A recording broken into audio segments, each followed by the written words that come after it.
नरेन ने बोला, लक्ष्मी आज शनिवार का दिन है जिस दिन अपन इस दरिद्रता से मिलने के लिए पीपल के पेड़ के नीचे आए हैं।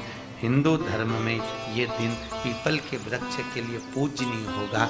जो भी शनिवार के दिन पीपल के वृक्ष की पूजन करेगा, दूध चढ़ाएगा या मिष्ठान का भोग लगाएगा, लक्ष्मी और नारायण उसके घर में प्रवेश कर जाएगा। लक्ष्मी और नारायण उसके घर में प्रवेश करेगा। इसलिए नियम बनाया। कौन से दिन का? शनिवार। लक्ष्मी जी बोली, नारायण आपने तो एक दिन का वार लिख दिया। शंकर जी ने 7 वार बनाए हैं, रविवार, सोमवार, मंगल, बुध, गुरु, शुक्र और शनि। ये शिव जी ने बनाया। अब एक दिन आपने अपना बना लिया, बाकी के दिन अगर कोई इस पीपल के वृक्ष के नीचे आएगा और यहां तो दरिद्रता बैठी है, तो उसका क्या होगा? भगवान नारायण बोले, सुन दरिद्रता, तेरे से एक विनती है, अगर कोई भी मनुष्य इस पीपल के पेड़ के नीचे अगर 7 दिन में आता है और उसके हाथ में अगर कोई सामग्री होती है तो तू उसके घर में प्रवेश नहीं करेगी। नियम है पीपल के वृक्ष का, या तो पानी का लोटा लेकर जाओ, कुंकू का चोपड़ा लेकर जाओ, शक्कर लेकर जाओ, या पेड़ के नीचे चींटी को डालने के लिए आटा ले जाओ, पर खाली हाथ पीपल के वृक्ष के नीचे कभी मत जाओ, कभी नहीं। खाली हाथ जाओगे तो दरिद्रता तुम्हारे घर में प्रवेश करेगी। दरिद्रता उठकर खड़ी होकर बोली, नारायण तुमने अपनी मनमानी करी है, एक दिन मुझे भी मेरा चाहिए। भगवान ने कहा, बोल कौन सा दिन चाहिए? दरिद्रता कहती है, रविवार के दिन इस पीपल के वृक्ष के नीचे मैं दिन भर नृत्य करूं, इसमें रहूं, और जो यहां आए रविवार को मैं उसके घर में प्रवेश करूं। भगवान ने कहा, ठीक है। दरिद्रता, रविवार का दिन एक ऐसा दिन रहेगा जिस दिन तू इस पीपल के वृक्ष के नीचे नृत्य करेगी और जो आएगा इस पीपल के वृक्ष के नीचे तो उसके साथ प्रवेश करेगी। मैंने तुझे वर दिया। इसलिए हमारे यहाँ केवल पीपल का वृक्ष अगर दीवार में भी लग जाता है ना, किसी की फैक्ट्री की दीवार में, किसी के घर की दीवार में पीपल का वृक्ष अगर लग जाता है, पीपल का पौधा लग जाता है, उसको कितना भी तोड़ लो वो वापिस लग जाएगा। फिर तोड़ोगे फिर लग जाएगा। अगर पीपल के पौधे को तोड़ना है तो केवल रविवार का दिन एक नींबू, एक मिर्ची और बमूल का कांटा, ये 3 चीजें रखने के बाद में आधे घंटे बाद रविवार के दिन पीपल के पेड़ को उखाड़ कर फेंक दो। दूसरी बार कभी पीपल दीवार में लगता ही नहीं, कभी नहीं लग सकता। केवल एक रविवार का, केवल एक इतवार का।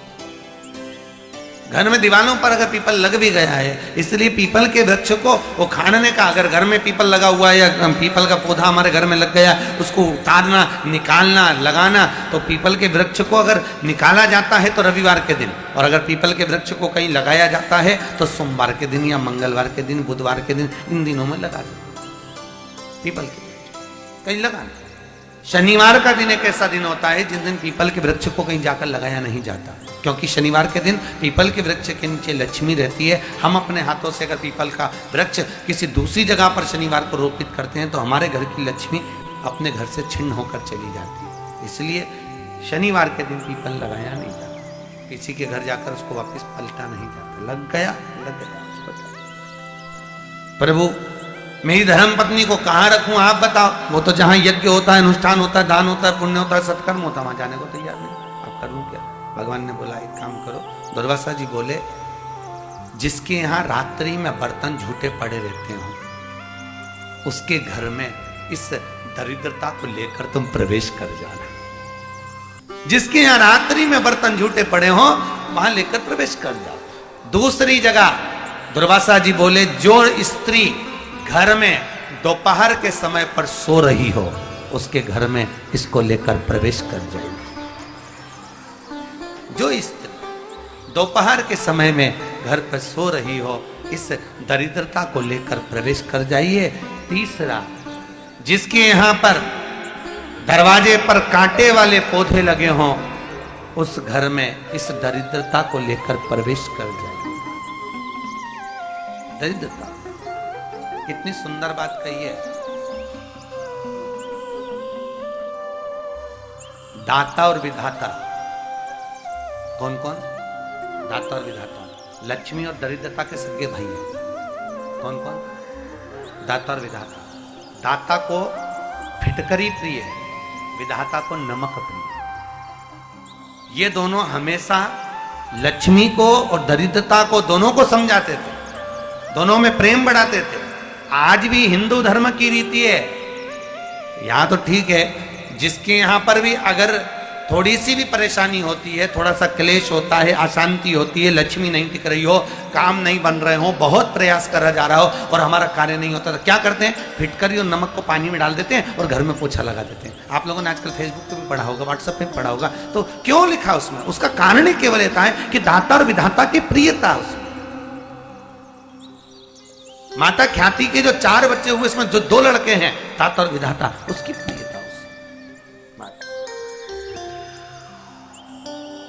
उसकी पूर्णता। अब दुर्वासा जी बोले अपनी धर्म पत्नी को वहां लेकर, जहां कांटेदार पौधे लगे हों वहां पर लेकर प्रवेश कर जाइए। कांटेदार पौधों में उस दरिद्रता का निवास है। कितना विचित्र कथा यहां वर्णन करी है।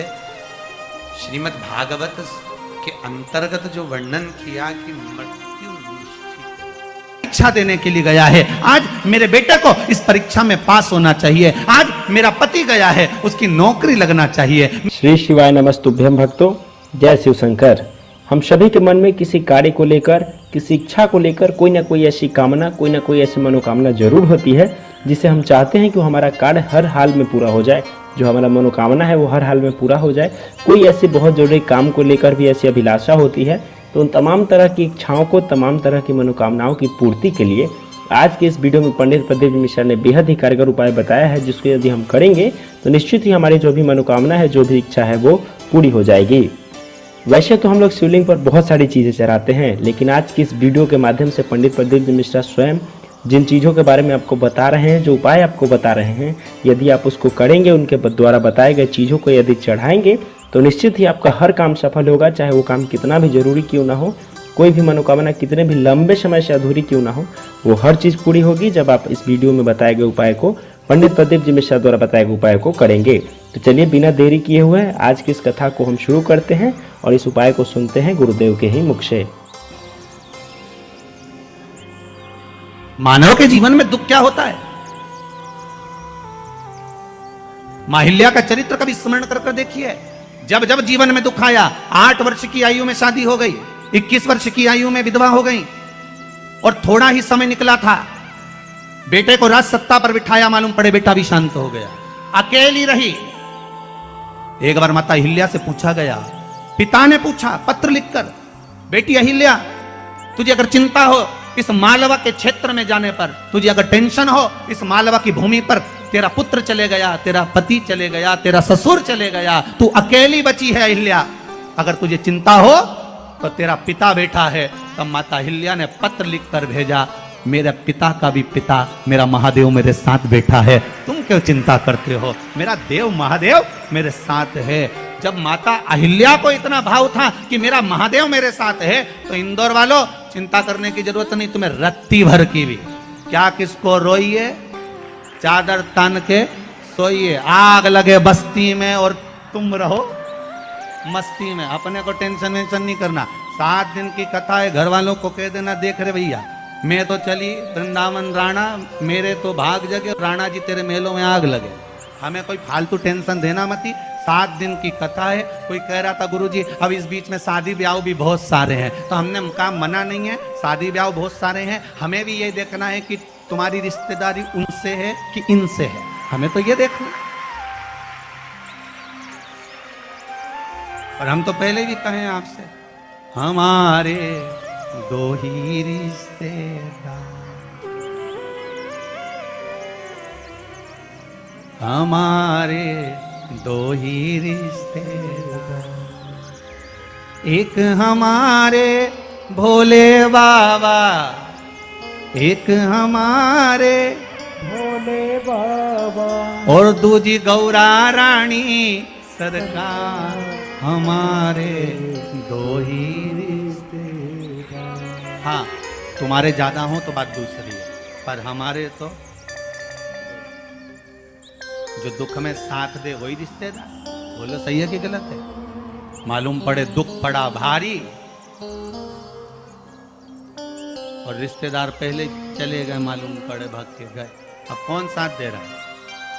अभी इतना कोरोना महामारी फैली, इतनी फैली, जगह जगह जगह जगह कमरे तक नहीं मिल पाए, दवाई तक नहीं मिल पा रही थी।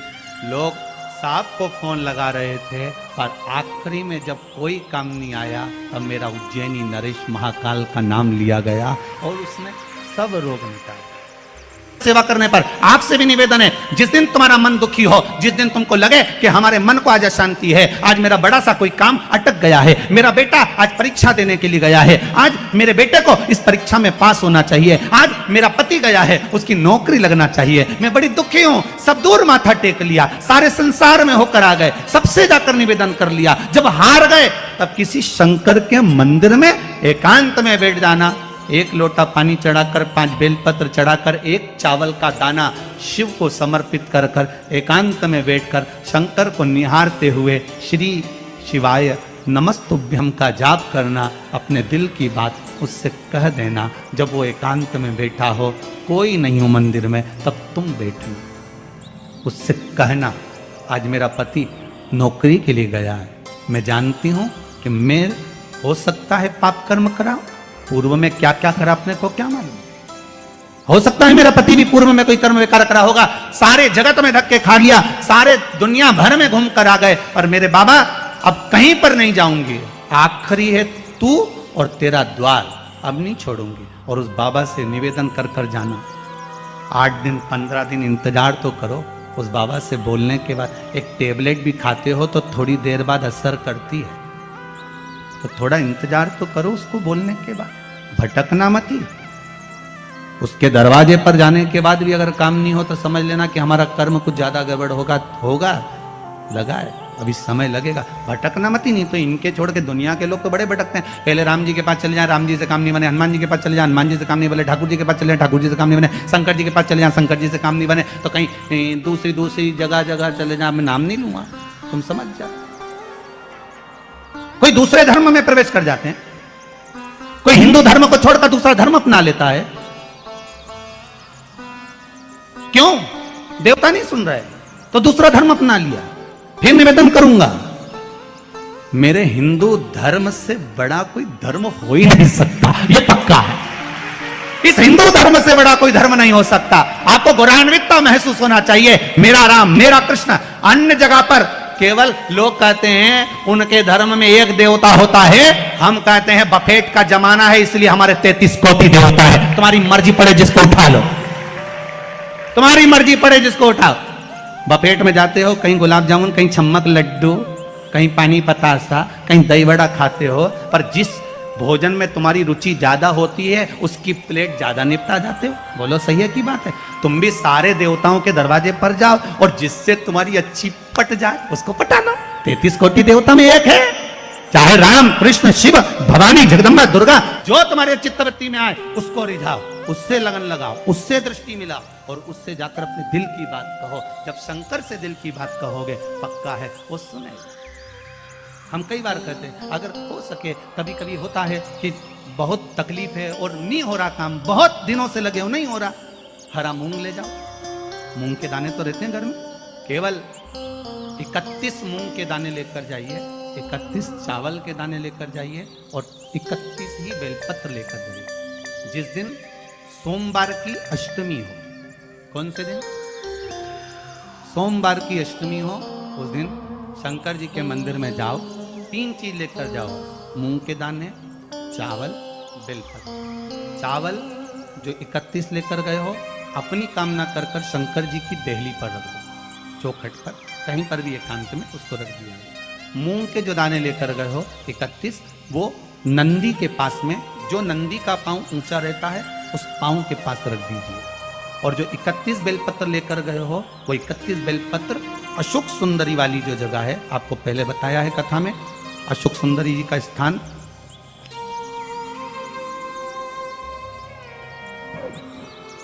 ये शिवलिंग, ये जलाधारी जहां से पानी बहता है उसके बीच में एक मोटी सी लाइन होती है, जो शंकर भगवान की छोटी लड़की अशोक सुंदरी का स्थान है। शिव जी के 13 बच्चे हैं, 13 बच्चे में सबसे छोटी लड़की अशोक सुंदरी यहीं पर विराजमान होती है, जहां से पानी नीचे गिरता है। प्रत्येक शिवलिंग के सामने एक मोटी सी लाइन होगी, उस मोटी सी जो लाइन है अशोक सुंदरी, वहां पर जो 31 बेलपत्र लेकर गए हो, अपनी कामना कर कर पीला चंदन लाल चंदन लगाकर उस पर समर्पित करते जाओ। उसकी डंडी जहां से पानी बहता है उस ओर होना चाहिए। आप निवेदन कर कर देखो, एक सोमवार की अष्टमी पर कर कर देखना, दूसरी सोमवार की अष्टमी आएगी, अपने आप आपका काम हो गया होगा। बाबा से निवेदन तो करो, क्यों भटक रहे? भोला सब दुख काटो, शिव शंकर जपू तेरी माला, भोले बाबा जपू तेरी माला, भोला सब दुख काटो। ओ भोला, झाड़ू लगा रही हैं अहिल्या बाई, साधारण सा भाव है, केवल एक झाड़ू। कई लोग कहते हैं महाराज जी आप कहते हो मंदिर में जाके झाड़ू लगाओ पोछा लगाओ, तो जो हमने मंदिर में रख रखा है स्वीपर आदि आदि जो भी सेवा करने वाला है, काम करने वाला है, वर्कर है, वो कर रहा है, तो हम क्यों करें? अरे भाई एक बात